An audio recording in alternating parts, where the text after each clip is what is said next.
Muito bom dia, meu amigo Almir César Filho. Bom dia, meu amigo Antônio de Padua Figueiredo, tudo bom? Tudo Seguindo aí bem, na meus luta. amigos e amigas? Bom falar com vocês ao vivo pela Web Rádio Censura Livre, trazendo, como sempre, o Economia Fácil, versão reduzida, comentando os destaques do noticiário econômico do dia. Convido a vocês a, no, a nos acompanhar com dúvidas, críticas, sugestões, mandando um WhatsApp, mandando um e-mail, comentando nas nossas redes sociais.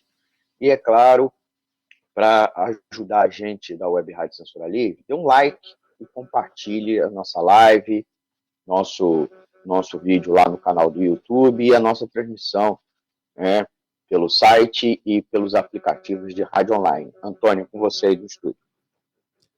Senado revoga medida provisória do contrato verde e amarelo. Por favor, Almir.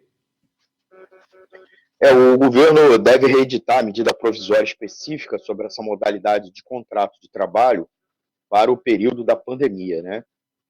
Nós poderíamos hoje comentar, né, Antônio, várias notícias importantes do noticiário econômico, ainda a repercussão da queda gigantesca da segunda-feira do preço do petróleo, mas, de fato, a notícia que tem um impacto mais imediato sobre a gente e que mostra o grau que está a polarização e, melhor, eu vou até dizer assim, a sanguinolência que está o empresariado brasileiro e que esse governo reflete, acaba refletindo isso, é a medida provisória 905/2019, que criou, inventou o contrato de trabalho verde e amarelo.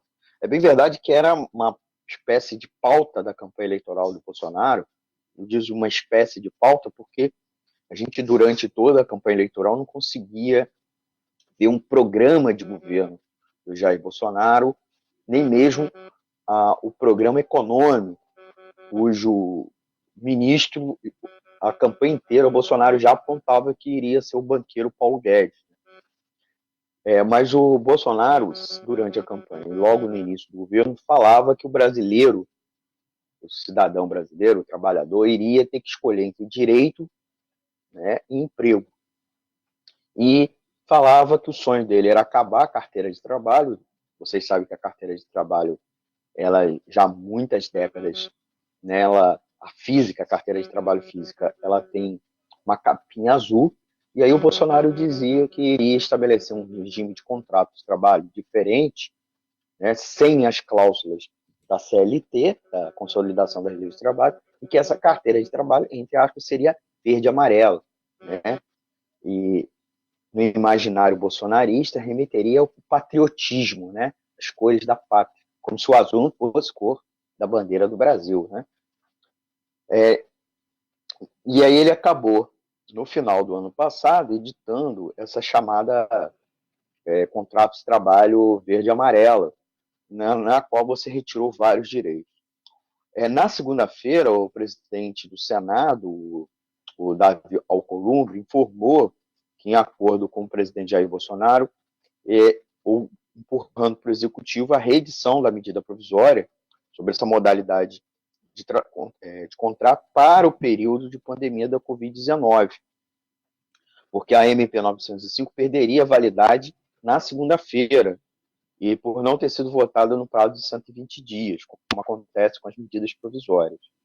O contrato verde e amarelo era uma modalidade de contrato de trabalho com redução dos encargos trabalhistas pagos pelas empresas, como eu já disse, que deputados e senadores governistas acreditavam que o primeiro emprego seria incentivado, né? Porque a expectativa era gerar, a expectativa do governo, cerca de 1,8 milhão de empregos, de até 1,5 salário mínimo até 2022, para jovens entre 18 e 29 anos, sem experiência formal de trabalho. Então, essa medida era voltada, na expectativa do governo, exatamente para esse segmento da população que tem mais dificuldade em encontrar postos de trabalho. A MP fazia uma série de alterações na legislação trabalhista, sobre as quais não houve acordo com os partidos de oposição, muito menos discussão com os sindicatos dos trabalhadores. É por isso que vários deputados e senadores comemoraram o cancelamento da sessão do Senado e a perda da validade da medida provisória. E, especialmente, o fato que o governo tentar empurrar essa canalice em meio à pandemia do coronavírus, né? Mas que o conjunto dos parlamentares conseguiram resistir, né?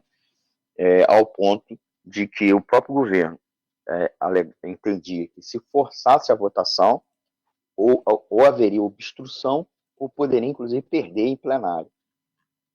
É importante colocar, gente, que a medida provisória estabelecia que acordos e convenções de trabalho prevaleciam sobre a legislação ordinária, coisa que, até hoje, as reformas trabalhistas, inclusive as várias alterações feitas no governo FHC, Lula e Dilma, especialmente a reforma trabalhista de Temer, nunca estabeleceu, né?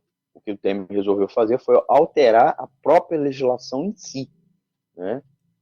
E mais, também o acordo entre trabalhadores e empregados iria prevalecer sobre súmulas e jurisprudências do Tribunal Superior do Trabalho e dos tribunais regionais de trabalho, exceto se contrariasse a Constituição Federal. Obviamente que a gente sabe que o STF tem uma relação com a legislação trabalhista que não é a mesma dos tribunais do trabalho.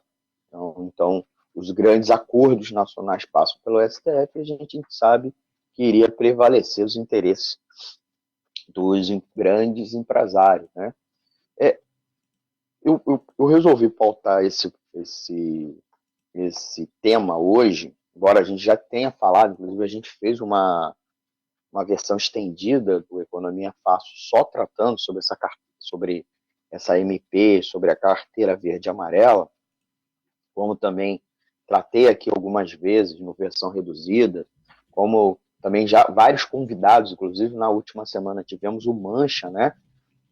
Liderança da Central Sindical e Popular, da CSP com Lutas, falando a respeito, mas é para ilustrar que, em vários momentos agora durante a pandemia, o governo, ao invés de focar na luta contra a Covid-19, ou mesmo em medidas para mitigar o impacto econômico, ou mesmo preparar a recuperação econômica para depois, ele insiste numa estratégia de precarizar o trabalho, as condições de trabalho e mesmo o salário do trabalhador, na tentativa de manter os lucros dos empresários. Se é verdade que vai haver queda nos lucros, ou até mesmo prejuízo para os empresários, por outro lado, o trabalhador ele tem que ser protegido permanentemente, tanto pelas empresas quanto pelo Estado. Porque o trabalhador, além de ser quem gera o lucro, né, gera a produção, que gera a riqueza, o trabalhador também é consumidor. Então, o Estado entraria nesse momento, né, garantindo a estabilidade, deveria entrar nesse momento, garantindo a estabilidade do emprego e tentando, com isso, focar, né, em ajudar as empresas. Né, e, assim, ele dispersaria menos energia, né, inclusive no socorro à população. Hoje o governo está gastando um tempo, e talvez seja até de propósito, com a confusão em torno da distribuição daqueles R$ 600 emergencial, exatamente porque as pessoas estão desempregadas, as pessoas estão subempregadas, né? As empresas não estão focadas em manter a estabilidade dos seus funcionários, diferentemente em outros países, né, na qual se garantiu o salário dos funcionários e o Estado entrou apoiando as empresas. Há uma segunda lógica também canalha, eu acho que explica também esse primeiro fator que eu citei, que é a lógica dos empresários de menos custos, a qualquer custo, né? Então, o contrato de trabalho verde e amarelo vinha com a lógica que, para garantir os empregos, você deveria cortar todos os direitos, né, trabalhistas. E direitos, você sabe, em alguma medida, é custo para a empresa. Só que as empresas esquecem que, pagando salários e pagando também os benefícios, né, os salários que a gente chama frequentemente de salário indireto, isso vai se traduzir em consumo. Consumo é faturamento. Faturamento, evidentemente, é lucro. É curioso a lógica do empresariado brasileiro, que acredita que ele pode cortar o salário dos empregados e manter o seu faturamento, manter seu consumo, né, independentemente da redução e do empobrecimento da massa salarial, salarial dos trabalhadores. E isso se deve a uma lógica herdada do Brasil antigo, né, que se mantém, porque as estruturas se mantêm, não só o imaginário se mantém, mas também a estrutura social e econômica se preserva, né, o latifúndio, a grande propriedade, né, e, é claro, a escravidão que foi substituída pelo subemprego. Então, até hoje persistem essas estruturas, e com isso gera-se essa lógica, né, na qual você prefere sucatear, precarizar o trabalho, objetivando o superlucro. Óbvio que isso só funciona, e para concluir, Antônio, só funciona no curto prazo. É por isso que, frequentemente, a economia brasileira acaba não se deslanchando, não crescendo, não tendo um ciclo longo, continuado de expansão econômica. Esses ciclos são sempre muito curtos e dependem muito de ajuda estatal, né? Inclusive uma ajuda estatal sobre as empresas e não junto ao trabalhador, a melhoria da vida do trabalhador. E também só se sustenta também em cima das grandes empresas, cuja produção, né, e é evidente, o consumo dos produtos dessas grandes empresas não dependem muito da variação de renda do trabalhador, né? As grandes empresas exportam, as grandes empresas vendem para outros ricos, né? As grandes empresas vendem produtos que a gente chama que tem inelasticidade à renda, quer dizer, o produto é consumido independentemente da renda do trabalhador. Mas a micro e pequena empresa não. Ela tem produto que depende da renda do trabalhador. Então, se individualmente um empresário se beneficia pagando menos direito aos seus funcionários, em primeiro momento, num segundo, ele vem com a consequência da redução do consumo dos seus produtos, né, do empobrecimento dos seus consumidores. Então, esse tipo de medida, Antônio, é ineficaz, né, tomada em conjunto, coletivamente, e, além do mais, fere gravemente, né, precariza o trabalho, e uma das maiores sintomas que é péssimo para o país, a precarização do trabalho, né, é um momento de crise como nós estamos vivendo, né, que os trabalhadores se sentem desprotegido ao ponto de se expor a ficar desprotegido, buscar ir trabalhar, sair de casa, né, mesmo não trabalhando em serviços essenciais, porque ele tem uma relação precarizada de trabalho. Quanto maior a precarização do trabalho, quanto mais desprotegida é a população, e com isso, evidentemente, maior o impacto social.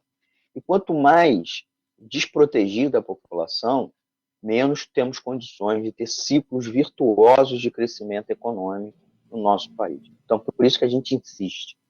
A política neoliberal é ineficiente, só fortalece os grandes empresários e os banqueiros e não a maioria absoluta da população. Então, temos que ficar sempre contra esse tipo de medida e, inclusive, aguardar a reedição da medida provisória e, novamente, tentar barrar mais esse ataque aos direitos dos trabalhadores e das trabalhadoras. Antônio, é com você aí no estúdio. Muito obrigado, Almir. Amanhã é dia de Economia é Fácil, versão estendida a partir das 8, produção e apresentação do nosso amigo economista Almir Cesar Filho, correto? Correto, meu amigo. Queria me despedir dos amigos ouvintes e convidá-los aí amanhã para a Economia Fácil, versão reduzida, mais ou menos o mesmo horário, se tudo correr bem, né? E, é claro, deixar uma dúvida, crítica, sugestão, mandar um e-mail para economiafácil@gmail.com ou mandar um WhatsApp, uma mensagem o WhatsApp da emissora e, é claro, compartilhar a nossa live no Facebook. Até amanhã e até a próxima participação. Tchau, tchau.